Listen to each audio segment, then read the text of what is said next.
So I've done that for 20 or 30 years. Ben don't have to do that. He's got an amazing platform there. I wanted to work with him. He'd got a strange way of doing business, which in any other industry he won't survive. It's only in boxing that he survives. If he were in any of my businesses, he won't survive because his communication skills and he's dishonourable. So would he have gone in crusher then in yard? No, I just haven't got time. I think they've got people like Ben's got a problem because he likes manners. He's got a bit to learn, but some of the fights that they've put on have been great. So I'm like, 1 minute I'm having a pop at him, and the other minute I watch the shows because I love it. Beefy Eubank's a good fight, isn't it? Beefy Smith. Yeah, Eubank. It's a great fight, but they've got the platform, so they're going to get off of these fights. They've got the platform, but I just don't like how he conducts business, and he's gone behind my back a few times and gone direct to fighters that I've already built up. So I don't like it. So obviously I'm not going to say, yeah, there you go. And how he does business through a text is a joke. So it's a shame because I wanted to get on with Ben, and when I sat down with him, I get on well with the kid. And then he just does something totally different from what we've been talking about. So what do you do with somebody like that? And you know me, Russ, I'm a straight talker. I go, see you later. I earn a living outside boxing, but it just so happens that I've been good at what I do, and I've managed to move kids in directions that other people haven't got. I'm not saying I've got a magic wand, but I've been good and I've had a lot of success. But I'll tell you what, the game is not easy. It's got worse. The people inside it are less honourable than what they were years ago. And it weren't the most honourable game in the world then. So when I hear about people like Jaffa who's saying he's going to retire, did he? Or Phil Jeffries, yeah, he's on about it'll be his last show on 25th of November. He might do one at Stadium of Light in New Year's soon. Yeah, but I can understand his thought plan because he's like he's just a proper man, old Jaffa. He's like he's been like, a good servant at North East, hasn't he, Phil? Well, we had him the North East once have been flourishing. Kids want to got opportunities, and you know, we had a small hall sort of fights like that. How's the Ben Shaloms? How's the rate shows we puts on as well, aren't they? Smashing. So how are they? Where's the breeding coming from? Where's the feeder system? Is that down to border control? The border control needs a revamp. It needs a revamp. I love how we hold ourselves, but then on some of their antics, there's some double standards, and I've got my issues with them at the moment. Socially, I get on well with the people who run the boxing border control, but business-wise, again, in any of my businesses, they won't be allowed to get away with what they do. So, like I said, there's double standards, and I can prove it, and I'm not happy with them. I've been in the game 30 years, but through one or two people in boxing and the boxing border control, on 3 or 4 occasions have not done right by me, and I've been thinking about my position in boxing myself. In my Jaffa, yeah. There's a feel like you at the moment, isn't there? I'm not going to say any more names. I mean, I live in Jersey. You've been over there with me. I've got friends who's obviously been over there. They go, Dennis, why do you come back here and get involved with boxing? What does your head in? Because there's some kids who I believe in, and I know I can manoeuvre them, and we can have some big nights. But it's a part of the journey which is getting harder because of the people who you're dealing with. Yeah. All right. Is Lawrence Sokoli parked up, Dennis? I think there's some contractual issues between Matchroom and Ben at Boxers trying to nick him, pull him away, and I think there's going to be some legal issues, isn't there? So it's a shame because look at Jack Massey. Look what Kev Marie and Jack. Look what they've done with me, not playing the game with me, not being right with me. I know I keep using that term, play the game, but it's about being right and doing the right thing. Invested a lot of money in him. Through saying no, we haven't been offered fights. Well, they have been offered fights. I'm holding the IBO off so he can keep his title. Refuse fights. Why should we go and fight away? Because that's what you do. I've took you from nowhere You were number 46 in the IBO, and I managed to get you in for a vacant world title. You won it on a special night.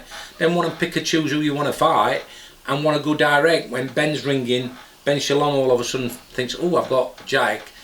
Kev's speaking to him. Well, I've got Jack. I'll work with you.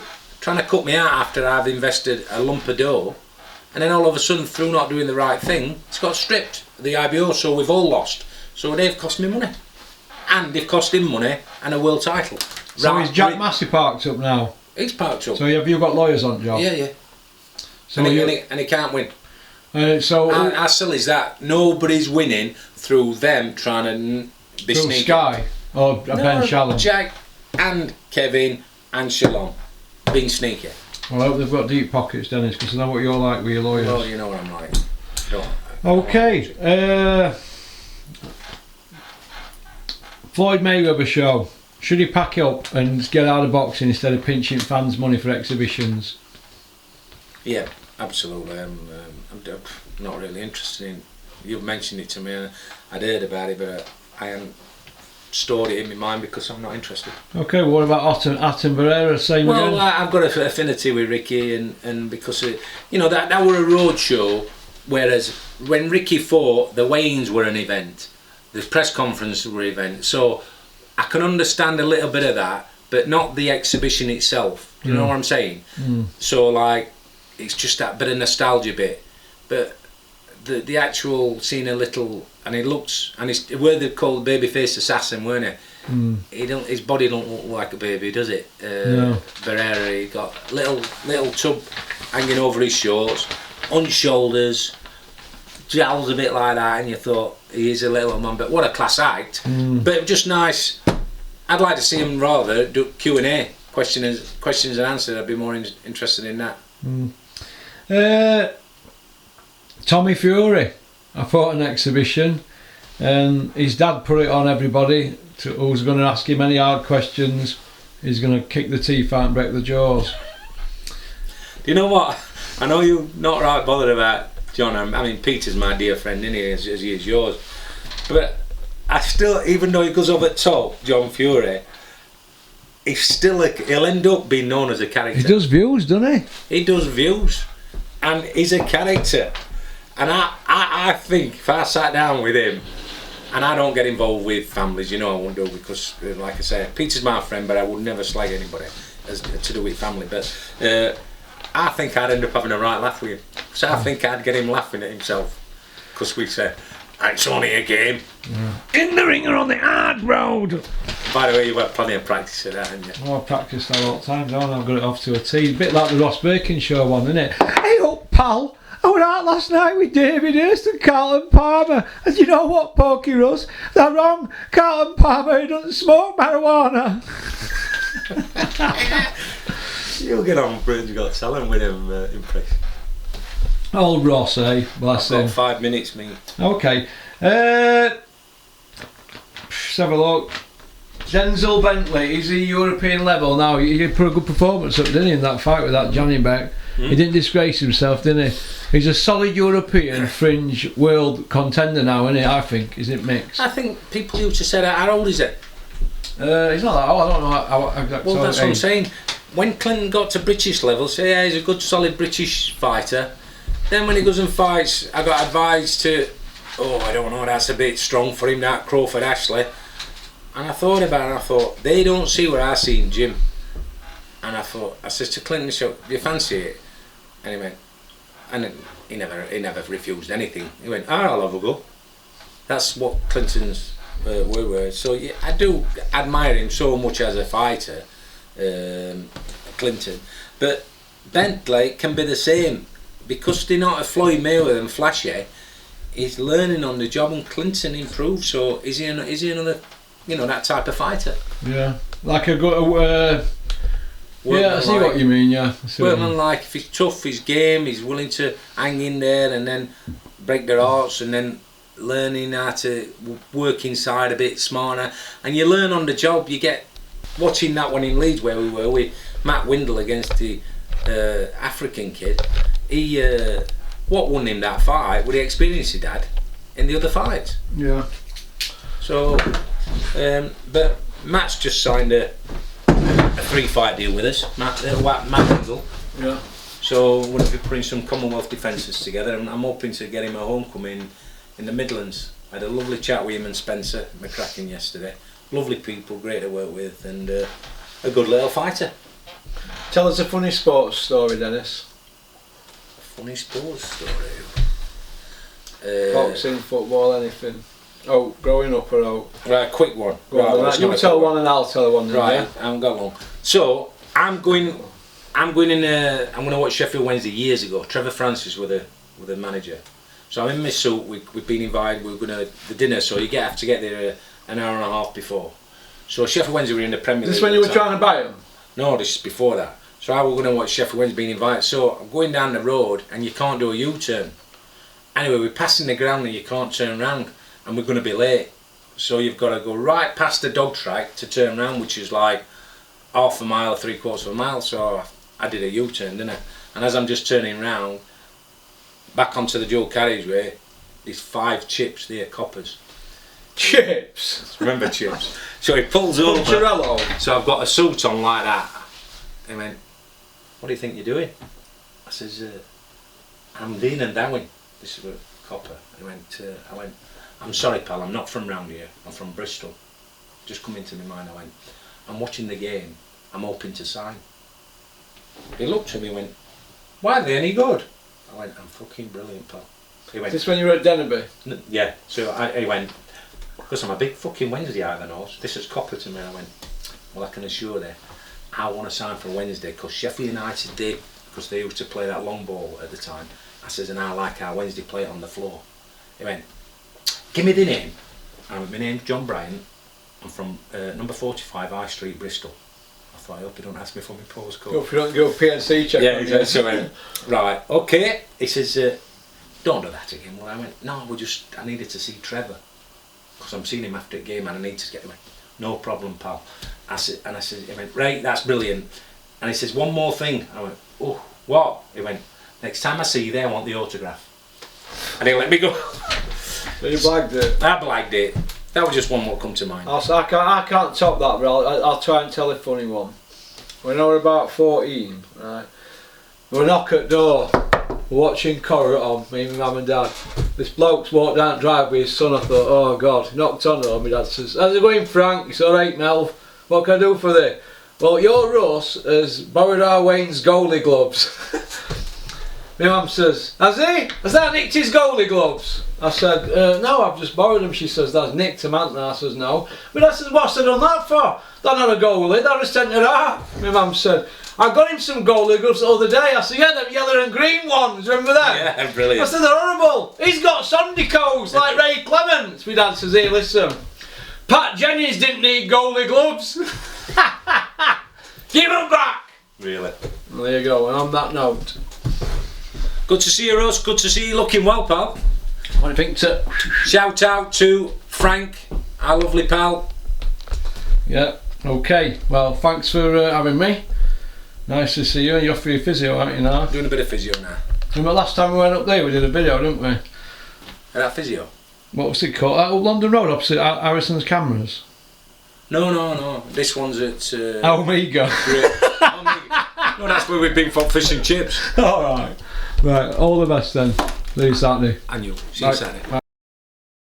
2 great reasons why you should use our referral system.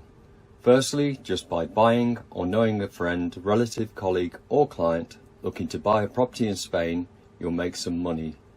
See the examples in this video of the amounts you could earn just by buying or referring your friend, relative, colleague or client to us.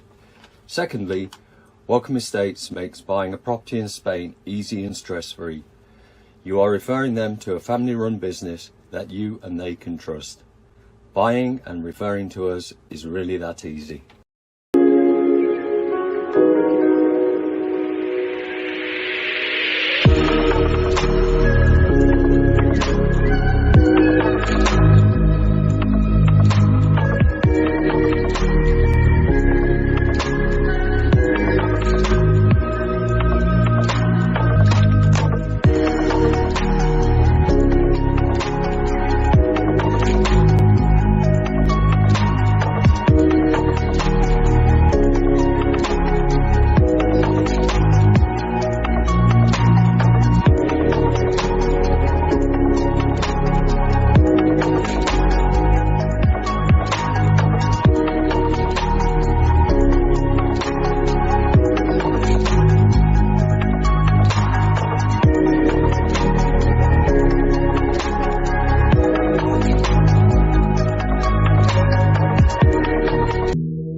Porky's Corner is proud to be sponsored by Spartan Site Solutions.